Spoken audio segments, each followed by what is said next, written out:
नमस्कार, स्वागत है आपका न्यूज़ नेट में।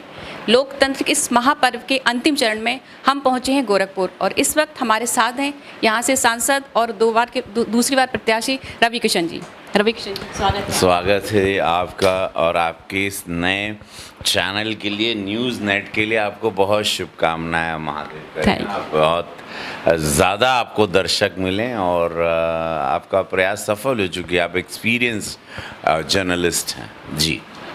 रवि किशन जी, आप दोबारा चुनाव मैदान में हैं, तो क्या लगता है आपको, क्या वो कारण है जिसकी वजह से जनता आपको दोबारा चुने?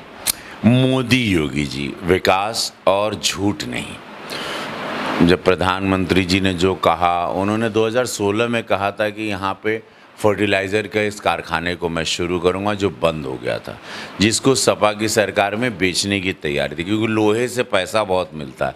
आपने देखा होगा चीनी कारखाने बिक जाते थे क्योंकि उस कारखाने के लोहे इन लोग बेचते थे, इसलिए उनको 30-40 करोड़, 50 करोड़, 10 करोड़ मिल जाता था। तो एक बड़ा खेल चल रहा था, तो वो चीज़ें उन्होंने बोली और उसको बना दिया। फर्टिलाइज़र आप रेडी हो गया 2019 में। एम्स बोला था। वैसे पूज्य महाराज जी ने कहा था कि मुझे जिताओगे आप, सांसद के रूप में आंदोलन इतना किया था कि मच्छर माफिया और इंसेफ्लाइटिस यहाँ से ख़त्म कर दूंगा। वैसे योगी महाराज जी ने गोरखपुर से, जहाँ बैठी हैं यहाँ अपराध का गढ़, हत्या करने के लिए लाते थे लोगों को, जहाँ बैठी हैं इस वक्त, ये मेरा आवास है। यहीं बगल में जहाँ पे पानी का जहाज़ चल रहा है, वहाँ पे जानवरों की लाशें बहती थी। तो लोगों ने वो समय भी देखा है और लोगों ने ये भी समय देखा है।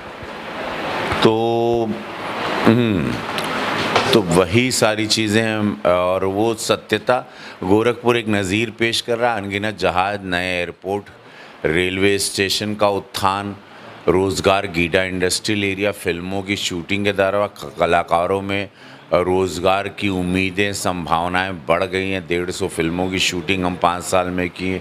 फिल्म सिटी बनाने का सपना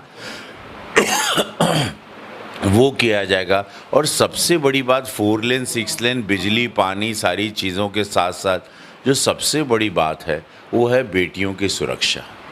देखिए, हर आदमी वहीं रहना चाहता है। ये चुनावी नहीं, मैं भी अगर मैं चुनाव में नहीं होता, मैं सिर्फ सुपरस्टार रहता, मैं इस जॉब में नहीं रहता सेवा वाले, तो मैं भी उसी स्थान में घर बनाता जहां सिक्योरिटी हो, सुरक्षा हो। कोई भी आदमी वहीं रहना चाहता है जहां मैं काम पर जाऊं तो मेरी बहन, बेटी, मेरी पत्नी, मेरी माँ सुरक्षित रहें, मेरा घर सुरक्षित है।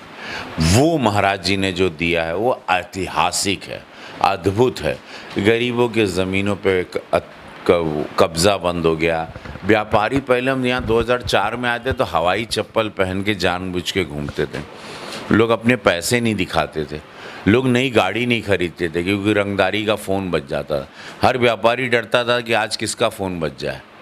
एक व्यापारी शंभू शाह जी हैं, बहुत बड़े यहाँ पर, वो परसों हमको एक बैठक में बता रहे थे, बोले एटलीस्ट हम लोग को ये तो पता है कि हम लोग सुबह निकलेंगे तो हम लोग शाम को घर ज़िंदा लौट आएंगे। पहले गोरखपुर में यही नहीं पता था कि आप शाम को ज़िंदा लौट पाएंगे कि।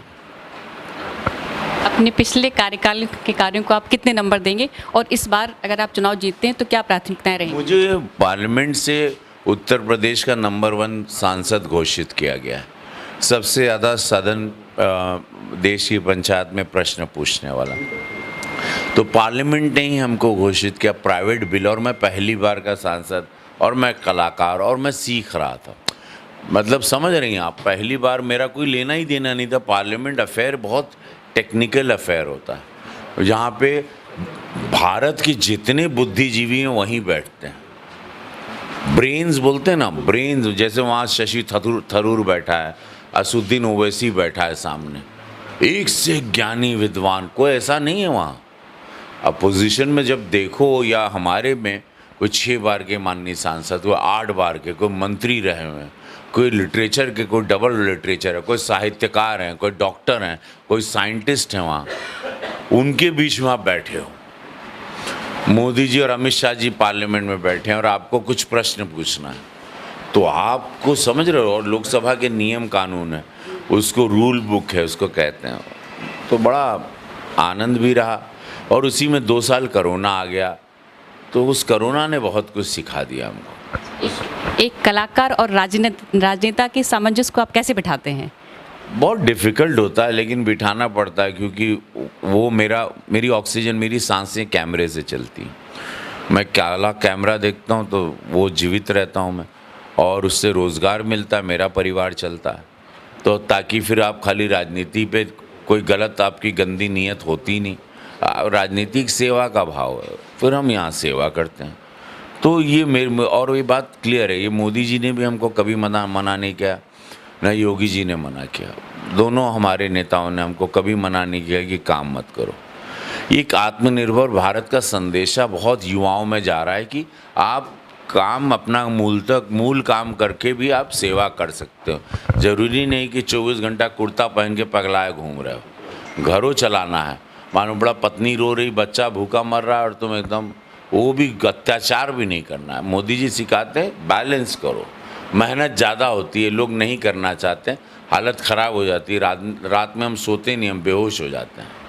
तो वैसा वो स्थिति पे आपको आना पड़ता है। वो थोड़ा सा है कि शरीर का रोआ अभी इस वक्त पीड़ा में, समझ नहीं आप। रवि किशन अपने आप में एक पहचान है, तो इस चुनाव में रवि किशन शुक्ल नज़र आ रहे हैं, तो इसके पीछे का कारण क्या? अभी जैसा मैं आपको पहली बार आज मिला हूँ प्रतिभा जी, अभी आप चुनाव में कल आपका पर्चा भरवा दूँ, ठीक है, खोट डालेंगे आप कहाँ से थी, कौन थी, दादा कौन थे, परदादा कौन थे, कहाँ पैदा हुई, कौन हॉस्पिटल में पैदा हुई, कितने बजे पैदा हुई।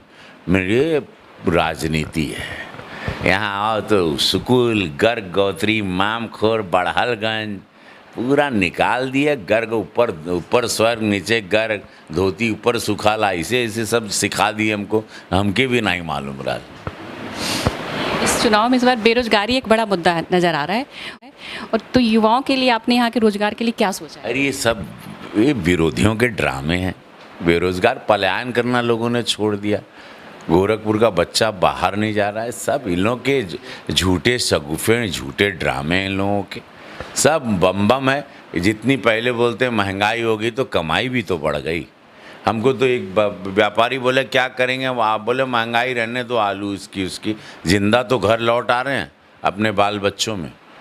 ऐसा भी सोच है, देखिए हर तरीके की सोच है। मंदिर तो बन गया हमारा, अब उस पर ताला लगने, बुलडोजर चलने नहीं देंगे, 370 की धारा दोबारा एक्टिव होने नहीं देंगे। विरोधियों का जो सपना है उसको ध्वस्त करेंगे।